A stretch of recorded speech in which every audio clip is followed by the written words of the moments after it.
Morning बच्चों। से आज मैं आपको फोर्थ क्लास का वही इससे पहले मैंने दोहे सिखाए थे आपको।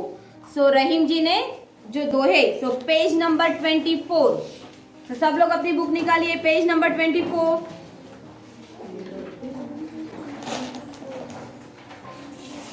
सेवेंथ लेसन दोहे। तो इससे पहले मैंने जो ये दोहे सिखाए थे, ये दोहे आपको समझ में आए ऐसे मैं समझती हूँ, और इसके मैंने आपको मीनिंग्स लिखने के लिए भी बताए थे। तो फिर से एक बार हम लोग ये दोहे पढ़ेंगे। सो पेज नंबर 24 से सब अपनी उंगली अपने बुक पर रखिए और मेरे साथ पढ़िए। ये है नए शब्द। सो नए शब्द में है प्रकृति, कुसंग, जहीरीले, ताकतवर, संबंध। प्रकृति मीन्स वातावरण, कुसंग, कुसंग అంటే బ్యాడ్ కంపెనీ అంటే బ్యాడ్ ఫ్రెండ్షిప్ అని అంట. జహీరీలే, జహీరీలే అంటే పాయిజన్. తాకత్వర్ అంటే శక్తిశాలి. సంబంధం, సంబంధం అంటే మన దగ్గర ఉన్న దగ్గర వాళ్ళది ఏదైనా సంబంధం ఉంటే దాన్ని మేల్జోల్ అని అంటే సంబంధం అని అంటాము. సో చూడండి, ఇది మనం చదువుకుందాం. से ऑल मेंबर्स से अपनी फिंगर अपने बुक पर रखिए और मेरे साथ पढ़िए। जो रहीम उत्तम प्रकृति का करी सकत कुसंग, चंदन बीज व्यापत नहीं लिपटे रहत भुजंग। तो फिर से एक बार पढ़िए मेरे साथ। जो रहीम उत्तम प्रकृति का करी सकत कुसंग, चंदन बीज व्यापत नहीं लिपटे रहत भुजंग। तो उसका भाव अर्थ क्या दिया है? जो लोग अच्छे स्वभाव के होते हैं उन पर कुसंगति का कोई प्रभाव नहीं पड़ता। ठीक उसी तरह जैसे चंदन के पेड़ों पर जहरीले सांप लिपटे रहते हैं, मगर फिर भी वे सांप के जहर से बचे रहते हैं, अनर्थ उन पर जहर का कोई असर नहीं पड़ता। सो फिर से एक बार पढ़िए। देखो उसका भाव अर्थम से अर्थम అంటే ఏంటిది అంటే जो लोग अच्छे स्वभाव के होते हैं उन पर कुसंगति का कोई प्रभाव नहीं पड़ता है।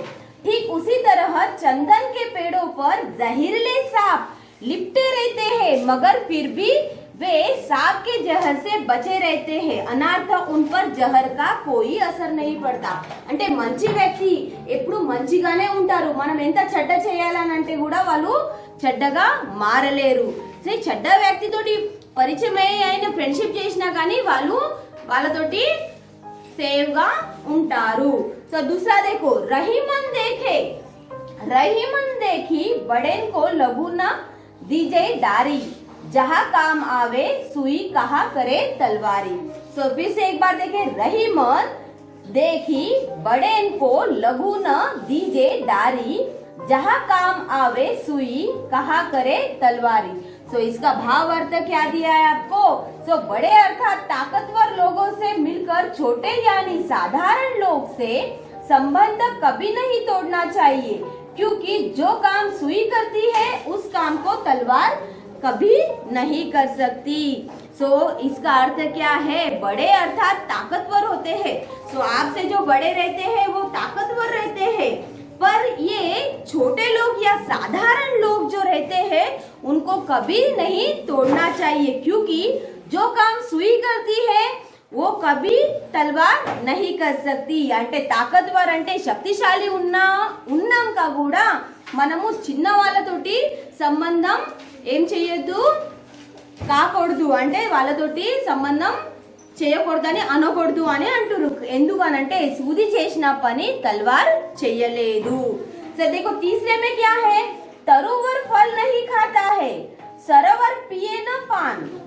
तरुवर फल नहीं खाता है, सरवर पिए न पान, कहीं रहीम पर काज हित, संपत्ति सजी ही सुजान।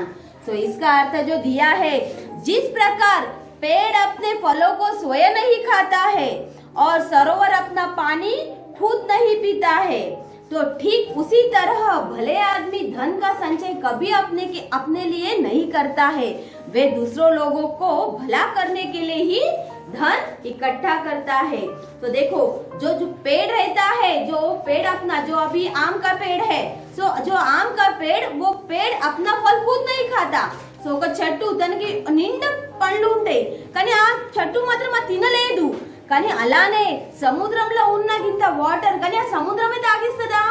ఆగదు. చూడండి అలానే ఉసి ప్రకారం అంటే అలానే కి మంచి వ్యక్తి భలే వ్యక్తి అంటే మంచి వ్యక్తి ఎంత డబ్బు ఉన్నా కానీ నా దగ్గర ఉన్నా అని చెప్పలేడు. ఎప్పుడు దాన్ని చూపెడతాడంటే మనకు అనాథాశ్రమం డొనేట్ గిట్లా చేయాలంటే మంచి వ్యక్తిని సాయం చేయడం అని అంటేనే దాని ఉపయోగం చేస్తారు. सो ये आपको समझ में आए दोहे सबको? सो मैं समझती हूँ ये दोहे आपको समझ में आए. ये दोहे आप घर पर पढ़िए, उसका अर्थ समझिए और आप क्या करेंगे, ये दोहे जो आपने ये दोहे दिए हैं 1 2 3, ये 3 दोहे में से आपको आपने CW में लिखिए, उसका भाव अर्थ भी लिखिए. सो उस दिन मैंने आपको शब्दार्थ लिखने के लिए बोला थे कि स्वभाव అంటే ఏంటిది? సో నేచర్ से आदत प्रकृति से स्वभाव అంటాము. ప్రభాव అంటే అసర్ ఇఫెక్ట్. సరోవర్ అంటే ఏంటి? తాలాబ్, లేక్, సముద్రం. ఓకే. కుసంగతి అంటే బ్యాడ్ కంపెనీ. సో బురే లోగ్ కే సాథ్ అంటే బ్యాడ్ ఫ్రెండ్షిప్ అని అంటాము. से తాకత్వర్ శక్తిశాలి అండ్ పవర్ఫుల్. से భలే అంటే అచ్చే అండ్ గుడ్ కైండ్. సో జహరీలే అంటే విష్ అంటే పాయిజన్. స్వయం అంటే ఏంటిది? अपने आप అంటే బై ఈజ్ ఓన్. ఓకే. संचय అంటే ఒక कलेक्शन संग्रह. ओके. सो आज हम लोग लिखेंगे इसके क्वेश्चन आंसर्स लिखेंगे. तो सब लोग अपनी CW नोट्स निकालिए 4th क्लास और अपने ये 7th लेसन के क्वेश्चन आंसर्स लिखिए. से प्रश्नों के उत्तर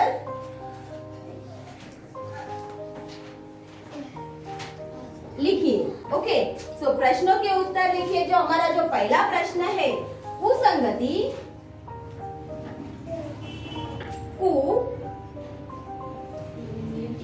कुसंगति का प्रभाव किन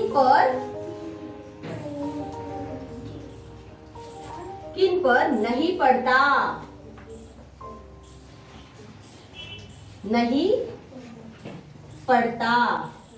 तो ये क्वेश्चन को आपको समझ में आया?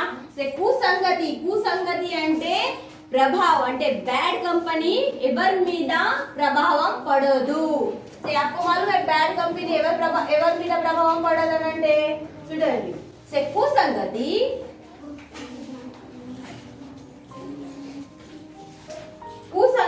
का प्रभाव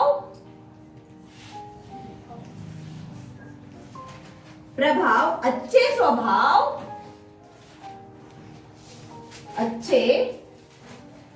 स्वभाव अस्वभाव के लोगों पर नहीं पड़ता.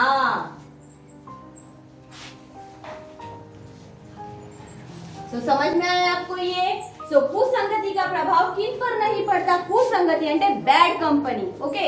సో కుసంగతి का प्रभाव किन पर नहीं पड़ता అంటే गुड व्यक्ति మీద पड़दू. అంటే कुसंगति का प्रभाव अच्छे स्वभाव के लोगों पर नहीं पड़ता.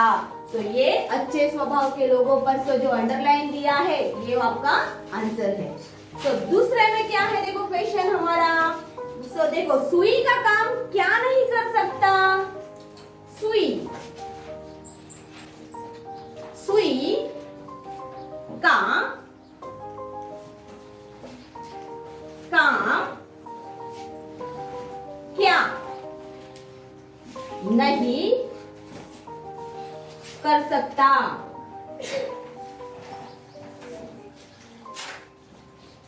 सुई का काम क्या नहीं कर सकता मतलब जो सुई काम कर सकती है वो तलवार नहीं कर सकती.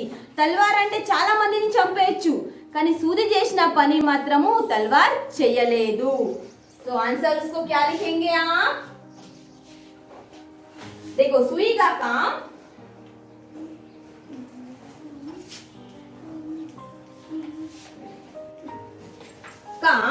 तलवार मीन्स ఏంటిది? స్వర్డ్. సో तलवार नहीं कर सकता.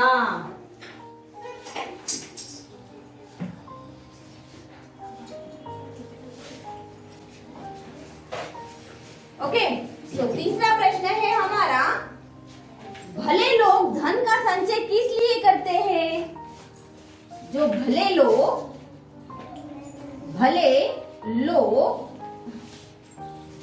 धन का संचय, धन అంటే ఏంటిది? మనీ, धन का संचय, धन का संचय किस लिए करते हैं? किस लिए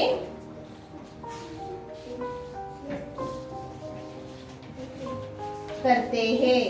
तो देखो ये प्रश्न आपका क्या है, जो భలే అంటే మంచి వ్యక్తి మన ఉన్న డబ్బులు దేనికి ఉపయోగం చేస్తారని అంటే అర్థము. ఓకే, సో మంచి వ్యక్తి దేనికి ఉపయోగం చేస్తారు ఈ ధనం? సో देखो भले लोग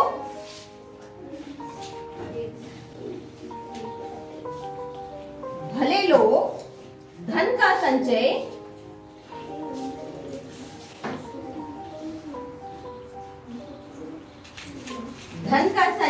दूसरों के हित के लिए, दूसरों के हित के लिए करते हैं. హిత్ అంటే ఎవరి గురించి మంచి చేయడానికి దాన్ని ధనం ఉపయోగం చేస్తారు. तो दूसरे के लिए हित, देखो दूसरों के हित के लिए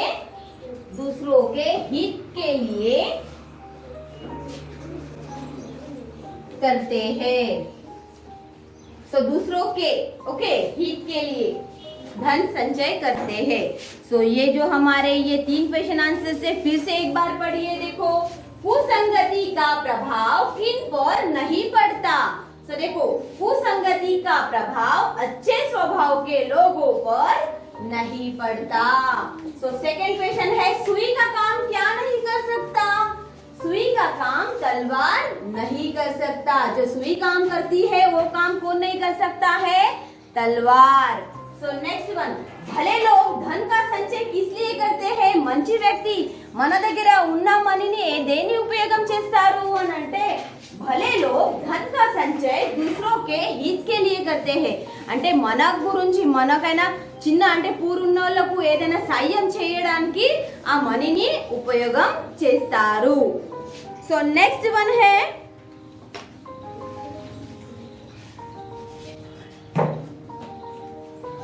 सो नेक्स्ट वन आपको देखो दोहे का अर्थ लिखो. दोहे का अर्थ लिखना मतलब जो आपको ये देखो इसमें दोहे दिए हैं. सो ये दोहे दिए हैं आपको 3 दोहे, जो रेड पेन में दिए हैं वो 3 दोहे हैं. तो देखो, जो रहीम उत्तम प्रकृति का करी सकत कुसंग, चंदन विष व्यापत नहीं लिपटे रहत भुजंग. तो ये पहला दोहा है. और दूसरा दोहा है, रहीम देखी बड़ेन को लघु न दीजे डारी, जहाँ काम आवे सुई कहा करे तलवारी. तो ये दूसरा दोहा है. और तीसरे दोहे में देखो क्या है, तरुवर फल नहीं खाता है, सरवर पिए न पान, कही रहीम पर काज हित, संपत्ति सजही सुजान. तो ये 3 दोहे में से देखो आपको क्या दिया है, इधर एक दोहे लिखा है. क्या लिखा है? तरुवर फल नहीं खाता है, सरवर पिए न पान, कही रहीम पर काज हित, संपत्ति सजही सुजान. सो उसका अर्थ आपको लिखने के लिए बताया है. उसका अर्थ इधर है, देखो. सो इधर से लिखने का है, देखो. सो ये मैं लिख के देती हूँ फिर से, नहीं तो.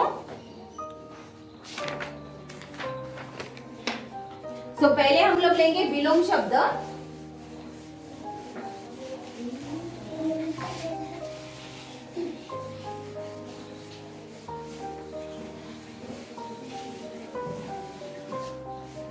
विलोम शब्द और पर्यायी शब्द लिखेंगे पहले, बाद में दोहे का अर्थ नीचे लिखेंगे हम. ओके, सो इसमें देती हूँ मैं विलोम शब्द और ये है हमारा पर्यायी शब्द. विलोम,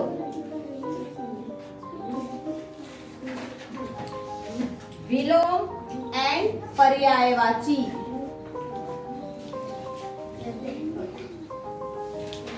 ओके, सो विलोम और पर्यायवाची का. तो विलोम में है फर्स्ट वन कुसंग. क्या है? कुसंग. सो कुसंग को क्या बोलते हैं? दूसरा वन बड़ा, बड़ा। तीसरा विष, और चौथा है हमारा ताकतवर। ओके,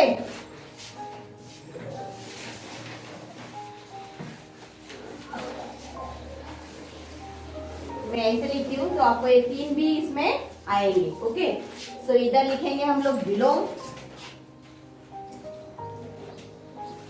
सो विलोम में पहला है इसमें कुसंग। क्या है? कुसंग, कुसंग। सो दूसरा है हमारा इसमें बड़ा। सो विलोम शब्द आपको मालूम है ना, अपोजिट वर्ड्स में आता है कुसंग। सो दूसरा है बड़ा, और तीसरा है विष। क्या है? विष। और चौथा है इसमें ताकतवर। क्या है? ताकतवर। सो 4 आपको दिए हैं। सो इधर आपको दिखाई नहीं दे रहे तो मैं आपको नीचे लिख के देती हूँ। ओके, तो ये चौथा मैं इधर लिखती हूँ। ओके, ताकतवर।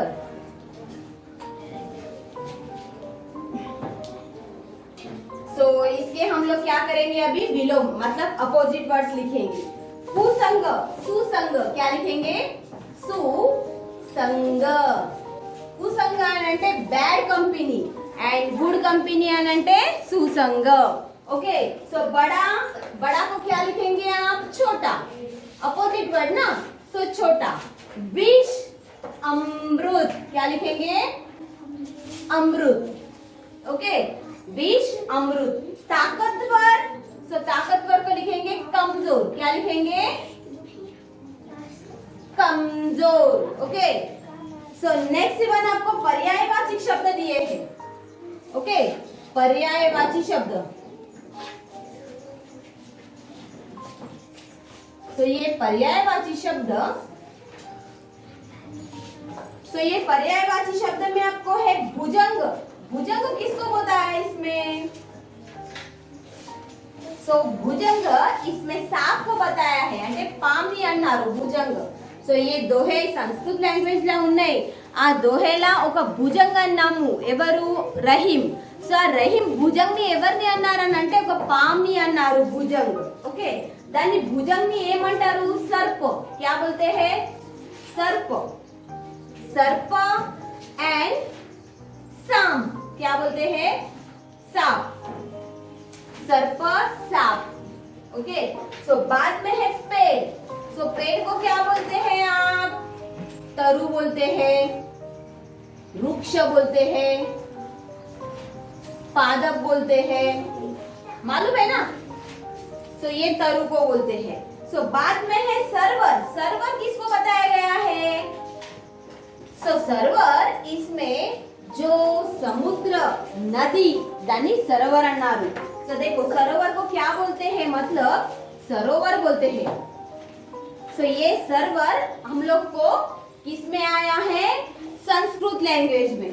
तो सरोवर को सरोवर बोलते हैं और तालाब बोलते हैं। क्या बोलते हैं? तालाब। तालाब बोलते हैं, नदी बोलते हैं। ओके, नदी, सरोवर, नदी, सरोवर, समुद्र ऐसे भी बोलते हैं। सो और देखो, जो आपको एक में बताऊं, इसमें देखो आपको दोहे का अर्थ दिया है। सरोवर फल नहीं खाता है, सरोवर पिए न पान, कहीं रहीम पर का जीत, संपत्ति सच ही सुजान। सो जो ये इसका अर्थ देखो इसमें दिया है। जिस इस प्रकार अपने फलों का स्वयं नहीं खाता है, सरोवर अपना पानी खुद नहीं पीता है, ठीक उसी प्रकार भले आदमी धन का संचय कभी नहीं अपने लिए करता है। वे दूसरों लोगों को भला करने के लिए ही धन इकट्ठा करता रहता है। सो ये आप इधर लिखेंगे, इसका जो आंसर है सो ये आप इधर लिखेंगे। बराबर। सो आप अपने घर पर ये क्वेश्चन आंसर्स प्रैक्टिस करेंगे, CW में लिखेंगे। जब भी आपको ये टेस्ट रखी जाएगी तभी ये क्वेश्चन आंसर्स आपको आंसर्स आने चाहिए। आपको पर्यायी शब्द एंड विलोम शब्द जो दिए हैं, सो हमारा ये 7th लेसन कंप्लीट हुआ। सो ये 7th लेसन के क्वेश्चन आंसर्स पर्यायवाची शब्द, विलोम शब्द, सो ये आप घर पर अपने स्लेट वर्क में प्रैक्टिस करेंगे। सो इसके लिए all of you thank you Nana.